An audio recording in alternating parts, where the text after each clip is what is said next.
Exactamente, ya estamos con Rodrigo Arim, estaremos hablando de varios temas de actualidad. El pasado lunes mantuvo una reunión con el presidente de la República, Luis Lacalle Pou, para darle una continuidad a un proyecto que viene de larga data vinculado al Hospital de Clínicas. Primero que nada, agradecerle por estos minutos aquí en el Living. No, muchas gracias a ustedes por la invitación. Bueno, hablemos un poco de esta reunión con Lacalle Pou y cuáles son las expectativas planteadas. Bueno, durante el año pasado tuvimos 2 encuentros con el presidente de la República, que tenían que ver con varios temas vinculados a la Universidad de la República. Entre ellos le planteamos la inquietud de tener un hospital como el Hospital de Clínicas que le brinda servicios imprescindibles en términos de salud a la sociedad uruguaya, pero con un deterioro de su planta física que es relevante y que no había encontrado hasta el momento un proceso de reestructura global que le pudiera dar una refuncionalización en función también de lo que necesita el país hoy. En ese momento el presidente me planteó que una de sus ideas era que hacer una obra importante, un nuevo hospital de clínicas. Cuando digo nuevo no quiere decir necesariamente en otra localización, pero un nuevo hospital de clínicas en su concepción, en su diseño y en su ejecución como nuevo edificio, que fuera además emblemático hacia el bicentenario de la Jura de la Constitución del Uruguay del 2030. El presidente, como ustedes vieron a fin de año pasado, anunció que públicamente habíamos tenido este tipo de conversaciones y que la Universidad de la República estaba discutiendo algunos elementos sobre su viabilidad. Bueno, el lunes pasado, el de esta semana, nos encontramos con el presidente justamente para conversar sobre los desafíos que implica un nuevo hospital de clínicas, sobre los problemas que puede haber en términos de la localización de ese hospital, las estrategias posibles de financiamiento. Bueno, siguen siendo conversaciones preliminares. Creo que el activo más importante, el acero más importante que tenemos, que el presidente de la República muestra un entusiasmo en esta dimensión, y creo que es algo que ojalá los uruguayos nos pongamos de acuerdo en la importancia. La idea es que sea en el mismo terreno, o sea, de repente levantar algo nuevo y reformar lo que ya está. Yo le diría, no están cerradas ninguna de las opciones. Puede pensarse el edificio actual del Hospital de Clínicas, que fue inaugurado en el año 53, pero que su concepción original, el inicio del proceso se inició en 1910, ¿sí? Es un edificio que tiene algunas características particulares. Es un edificio noble, que tiene un deterioro importante en su estructura de funcionamiento cotidiano, pero que sostiene obras de magnitud y tiene espacios físicos que podrían, por ejemplo, constituirse en un espacio de internación versátil. Por ejemplo, el caso de la epidemia. Uruguay necesitó más camas de CTI. El hospital está en condiciones, con esa estructura actual, de reconfigurar su funcionamiento de tal manera que tenga espacios que sean para internación cotidiana y que, si el país lo necesita, pueda transformarse en un STI con más camas en un momento determinado. Puede ser ahí o puede ser en otra localización. Ninguna de las hipótesis está descartada. Localización cercana, en el mismo predio o en otros espacios. Creo que eso es parte de la discusión que tenemos que dar como país, como sociedad, y de interacción entre la Universidad de la República y el sistema político para ver en todo caso cuáles son las alternativas viables. Hay algunos requisitos importantes. Parecería razonable que el hospital esté ubicado por lo menos en las inmediaciones de su actual ubicación, que es estratégica. Total. Está en el centro de Montevideo, con una circulación importante hospitalaria, y otros centros hospitalarios en el entorno, que hasta desde el punto de vista del traslado de los pacientes puede ser más sencillo en algunos aspectos. Absolutamente. Pero vuelvo a decir, son temas que son conversaciones preliminares. Que aún no están definidos. Que no están definidos para nada, y estamos analizando distintas alternativas, entre otras también las alternativas de cuál es el destino que se le da al actual edificio, que es un edificio que tiene muy relevante para la ciudad, que claramente está sobredimensionado con respecto a las necesidades que tiene de hospital de clínicas el país hoy.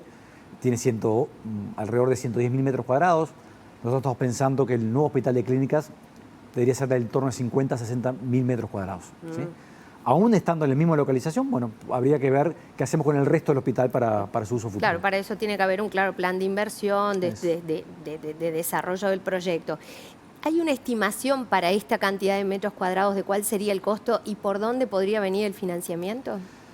Siendo muy cauteloso, no lo he manejado públicamente, pero los costos que estamos manejando en los dos escenarios, un edificio estrictamente nuevo y un edificio que pueda ser construido sobre el actual soporte, nuevo, pero sobre el actual soporte del Hospital de Clínicas, estamos hablando de una inversión que ronda entre los 100 y 140 millones de dólares.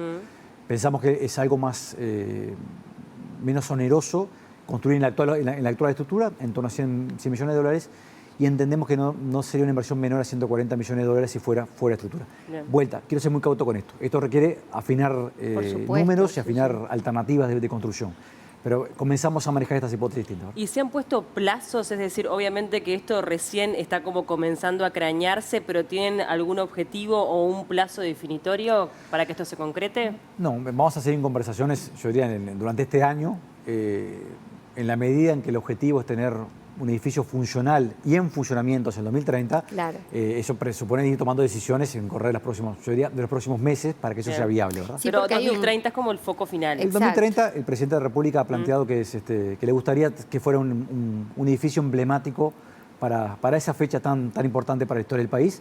Y bueno, por supuesto, para la Universidad de la República sería un orgullo que el nuevo hospital de clínica nuevamente sea un emblema en esa perspectiva. Claro, para el desarrollo de un proyecto que tiene a la vista 8 años por delante, evidentemente se necesitan una cantidad de años mínimos para la construcción y el desarrollo de todo lo que es una vez que se construyó, ¿verdad? Bueno, yo te diría, para que lo veamos en perspectiva, si bien por supuesto hay nuevas tecnologías de construcción y ahora se pueden hacer las cosas más rápidas, la piedra fundamental del Hospital de Clínicas, del actual Hospital de Clínicas, se puso en 1930 y se inauguró en 1953. Sí, Claro, 23 son años después. Por eso. Otros tiempos. Estamos hablando de otros tiempos, Otro pero sin tamaño. duda son inversiones importantes que hay que planificar y ejecutar con eficiencia.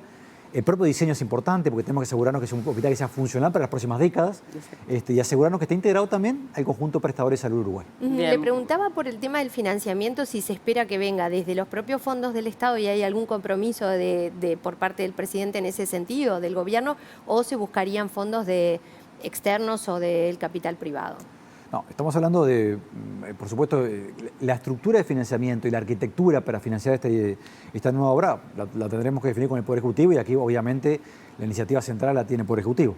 Se está pensando en términos de financiamiento público escalado en el tiempo. Claro. Perfecto. Se verá con qué instrumento y a partir de qué mecanismo, ¿verdad? Sí, es una inversión muy importante, pero también hay un plazo también muy alto, bastante largo como para poder ejecutarlo. Entonces, de repente se pueden hacer en etapas. ¿no? En función de las distintas hipótesis que podamos ir manejando, bueno, la universidad podrá comenzar quizás algún tipo de obra en forma preliminar también a lo largo de este periodo mientras se van tomando decisiones más de fondo, en la medida que haya un acuerdo nacional que nos asegura en la Universidad de la República que vamos a tener esos fondos, ¿verdad? Totalmente. Bueno, hablemos un poco también de las consecuencias que ha dejado esta pandemia, que ha afectado obviamente la presencialidad de la Universidad de la República, que se instaló la virtualidad con ventajas y desventajas, y tú tenés una postura muy clara que defiende de alguna forma la presencialidad, no en su totalidad, sí con excepciones, pero quiero escuchar tus argumentos, el por qué.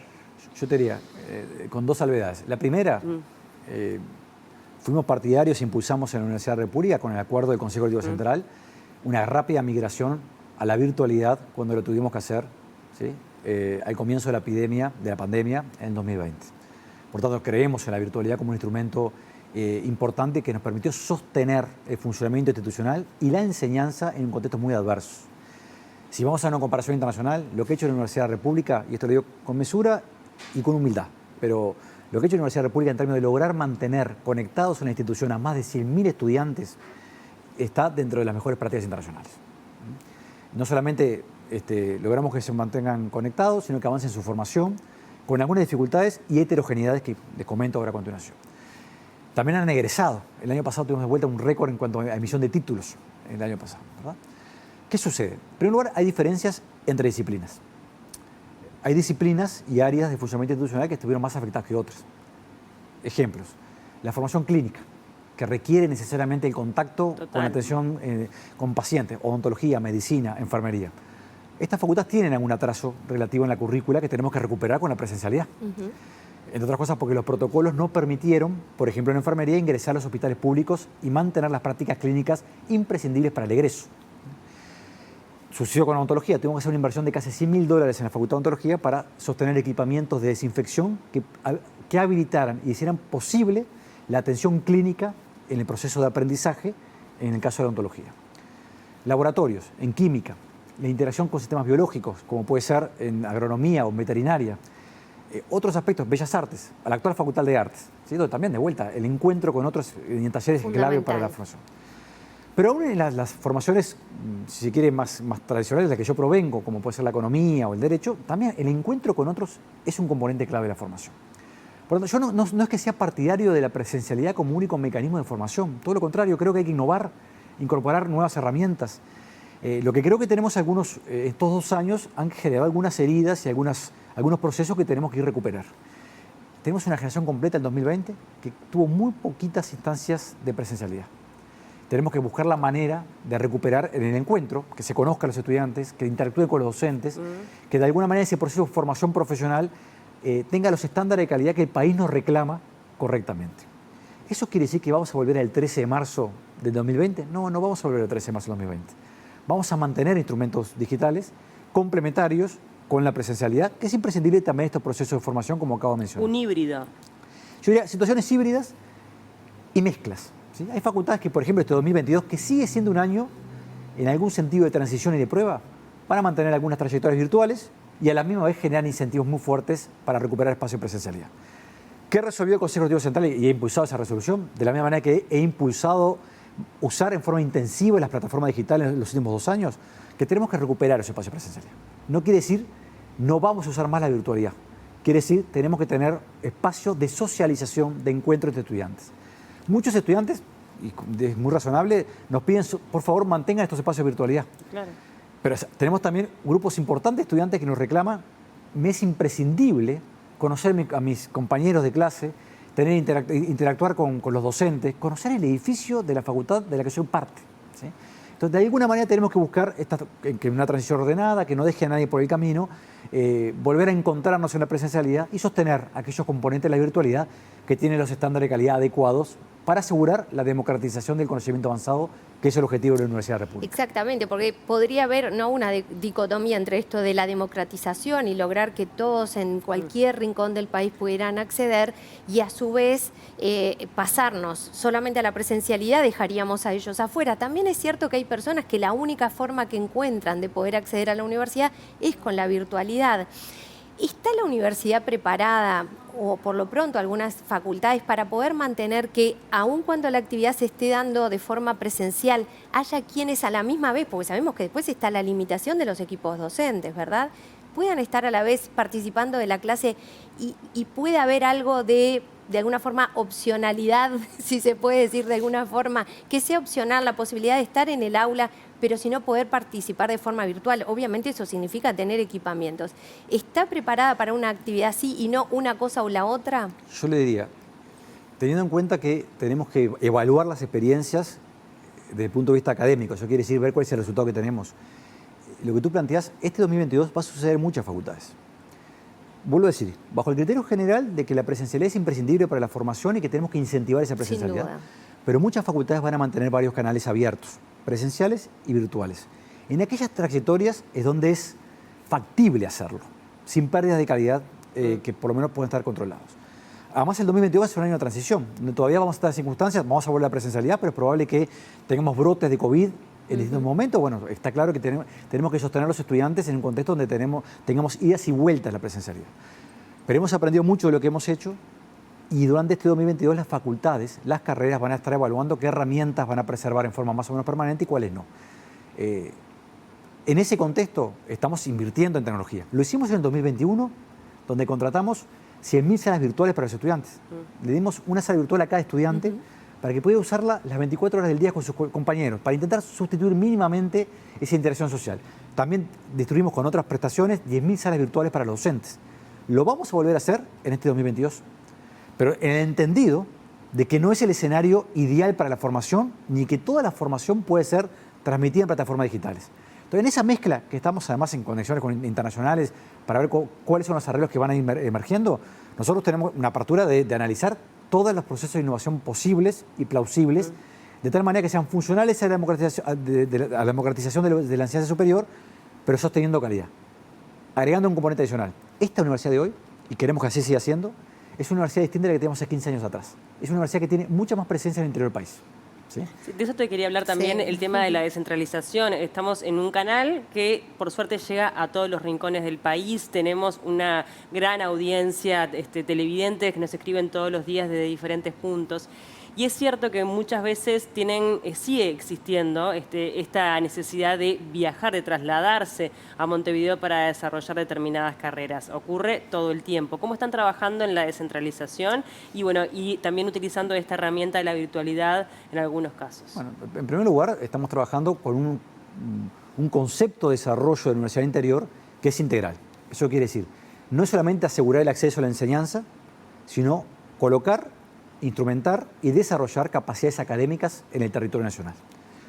En algunos casos son únicas. El ejemplo quizás más paradigmático, más conocido, es el laboratorio P3, que se inauguró en Salto, que es el único laboratorio de bioseguridad de ese nivel que tiene el país. Por ejemplo, para cultivar SARS-CoV-2. Es el único que podría cultivarlo en forma de poder desarrollar investigaciones.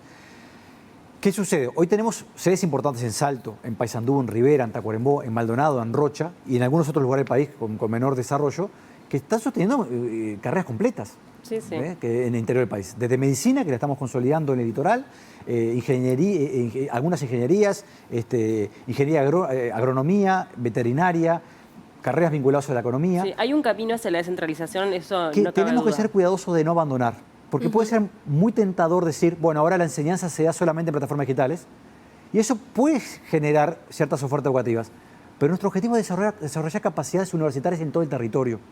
Eso es más costoso, pero desde el punto de vista del rédito social, claro, es mucho más efectivo y fecundo en el largo plazo. y permite la presencialidad yendo, no que el alumno tenga que venir hasta acá, sino acercar también la universidad a los alumnos. Exactamente. Aparte, teniendo en cuenta lo que hablábamos hoy, ya no hay edad para formarse, ¿verdad? Por otro lado, perdón, en cuanto decía de edad, siguen siendo las mujeres las que se matriculan más en la universidad, a pesar de que sabemos que hay diferencias según los tipos de carreras. Bueno, estamos todavía casi que en la mitad del proceso de inscripciones, que además vienen con novedades, porque son inscripciones digitales como el año pasado, pero más con los sistemas con ANEP conectados. Los estudiantes ya no tienen que traer su pase, el formulario 69 de secundaria. Los de la enseñanza pública. Los de la enseñanza pública. La enseñanza privada esperamos poder conectarnos el año que viene también en un sistema integrado, ¿verdad?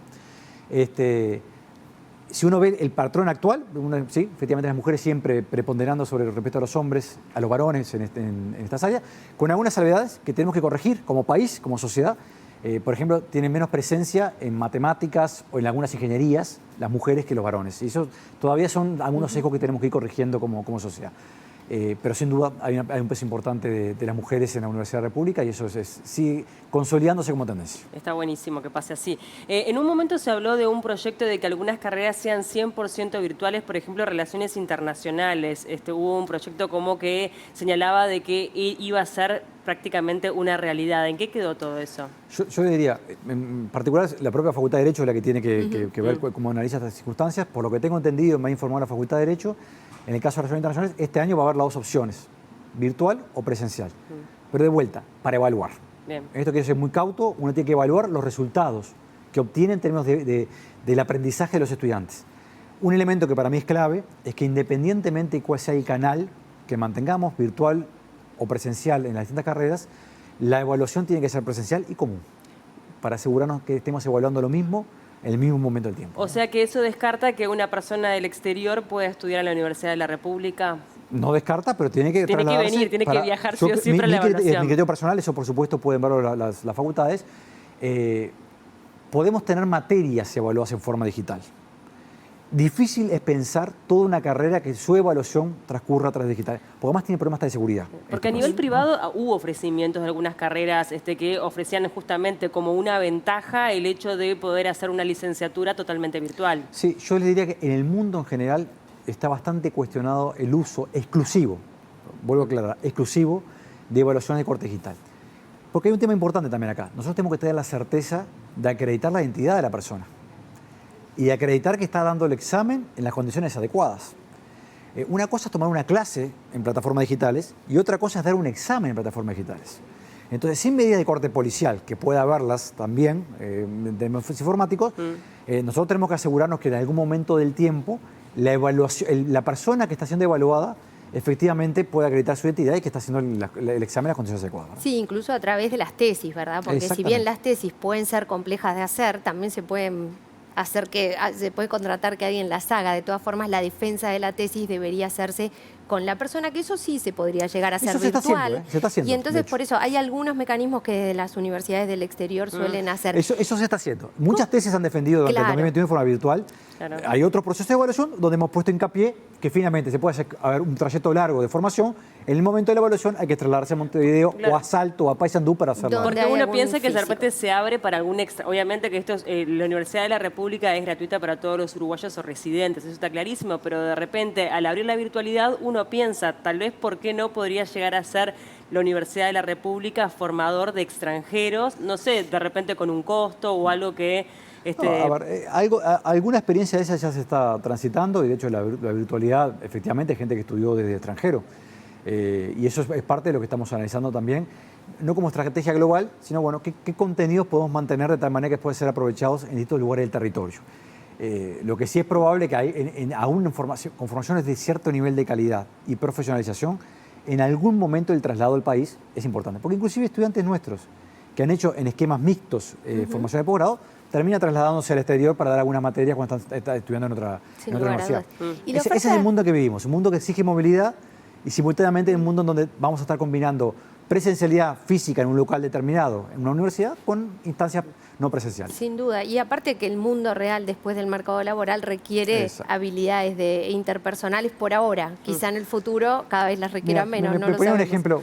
Uno se imaginaría ser defendido por un abogado que no interactuó con otros en su proceso de formación. Exacto. No, claro. O un médico. Incluso en relaciones internacionales. Digo, yo estudié eso y a la hora de la negociación es muy difícil pensar en que vamos a negociar solamente a través de un Zoom. Yo digo todavía porque no sabemos lo que nos va a deparar el futuro, no existen instrumentos tecnológicos que puedan ser un buen sustituto de esa presencialidad, ese encuentro de interacción que implican la negociación, el encuentro, la búsqueda de soluciones a problemas que nos plantean en un ámbito de taller. Ahora, hablando también de esta globalización, hay una preocupación sobre todo en el ámbito científico y en el ámbito informático por la fuga de talentos. ¿Cómo abordan esta problemática?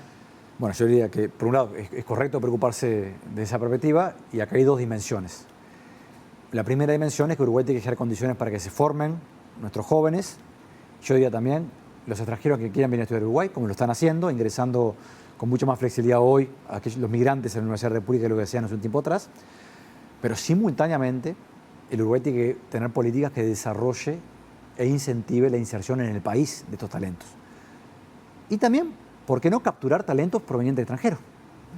Y acá que vengan a hacer másters acá, por ejemplo. Que vayan máster, doctorado y se inserten laboralmente. ¿Cuáles son los problemas que tenemos? El año pasado, quizás de vuelta este año, la Facultad de Ciencias, por ejemplo, tuvo un récord histórico de inscripciones. Ahora, Uruguay no tiene, más allá de la universidad, un desarrollo claro de cuáles son los espacios de inserción de estos científicos. Entonces, corremos el riesgo de frustrar a algunas generaciones y corremos el riesgo de perder capacidades importantes en el área científica si Uruguay no diversifica sus políticas. Y acá hay algo que trasciende a la universidad. El país tiene que tener políticas que diversifiquen los ámbitos de inserción institucional de nuestros académicos, nuestros científicos que están egresando a la institución. ¿Sí? Una investigadora o un investigador tiene que tener la posibilidad, por supuesto, de desarrollar su vida académica en una universidad, pero tiene que haber otros espacios, empresas públicas y privadas, por ejemplo, que capturen en sentido por una palabra, que recluten estos talentos para poder desarrollar investigación, desarrollo e innovación en esos ámbitos institucionales que están muy poco desarrollados en Uruguay. ¿Y la universidad dialoga de alguna manera con el sector privado, además de con el sector público, obviamente, pero con el sector privado? ¿Hay un diálogo? Porque con las universidades privadas se ve bastante, ¿verdad? El diálogo entre empresa y universidad privada. ¿Cómo es la relación del lado del aro? Yo le diría, hay varias facultades que inclusive hacen ferias periódicas con las empresas para mostrar también oportunidades laborales, etcétera, etcétera. Creo que hay un diálogo más profundo que no estamos teniendo los actores públicos en general, pero los privados tampoco, que tiene que ver ¿por qué razón las empresas uruguayas, públicas y privadas, no invierten en investigación y desarrollo? ¿Sí? Y por tanto, no contratan en forma permanente investigadoras e investigadores que surgen del sistema educativo y que muchas veces la opción que tienen es o incorporarse a la vida universitaria o alguna institución como puede ser el INIA o el Pasteur puntualmente, ¿sí? O migrar. Y tal vez esto cambie con el tema de la pandemia, que quedó tan expuesto a la necesidad de los científicos, aunque capaz que somos de memoria corta, ¿viste? Que eso también ocurre, ¿no? Ojalá así sea. Hay muchas nuevas carreras, ¿verdad? Y eso también lo hablábamos recién, está dando la oportunidad de ir encontrando nichos que también responden a las necesidades del mercado laboral, que está siendo súper dinámico, ¿no?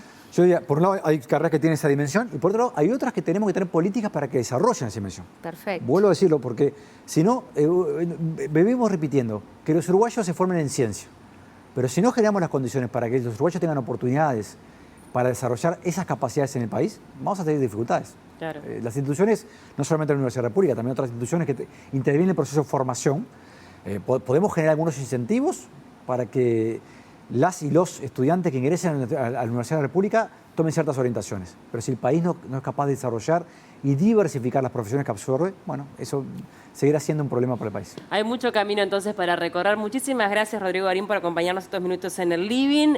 Seguramente te volveremos a invitar Encantado. cuando tengamos novedades respecto también a lo del Hospital de Clínicas y varios temas de interés. Gracias por tu tiempo. Por favor, gracias por la invitación.